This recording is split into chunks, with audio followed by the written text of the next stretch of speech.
We're 31,000 people. We're an hour away from the GTA. We're still right in the middle of the hustle and bustle, but we are a small community at the core of it. We still come together to support one another. Orangeville is the best place in the world. and I don't just say that as the mayor, I say that sincerely.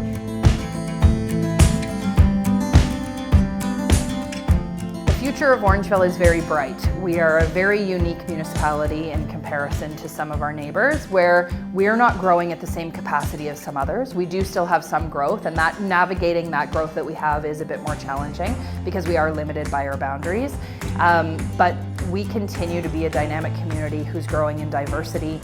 We're welcoming all sorts of new people into our community, and that really brings a brightness and freshness to our community that we haven't had before.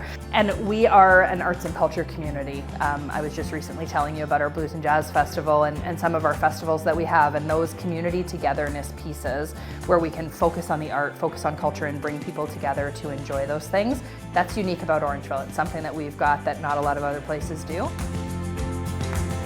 One of the things that we're doing in Orangeville right now that's very unique is we have completely fare free transit for everybody.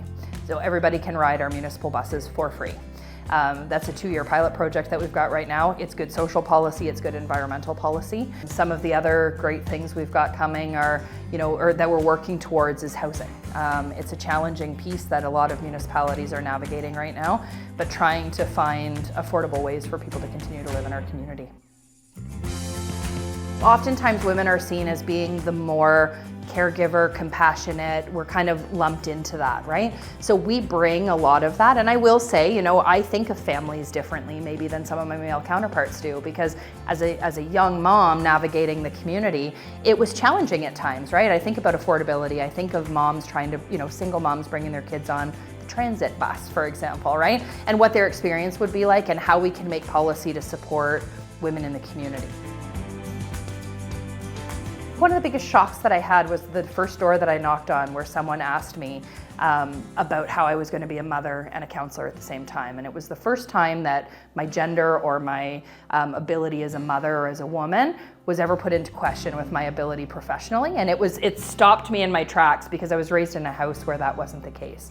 Women could do anything and it didn't matter. But somebody at a door asked me how I was going to be a mom and a counselor at the same time. So that was a bit of a shocking one, and realizing that that was part of the hurdles you had to overcome as a female in politics was a big step. Making the decision to run for mayor was a huge decision for my family, for my community, for myself. I've got kids, I've got a husband. It's a lot on them to ask for me to be in this role, because our family is always in the public eye. We're always out front. The life has changed dramatically in a really positive way, because I have a very supportive community, I have a very supportive family, I have a very, very supportive council. I work with extraordinary people, and we've been able to make some really positive changes in the community. I am only the second female mayor that Orangeville has ever had, and we were incorporated in 1863.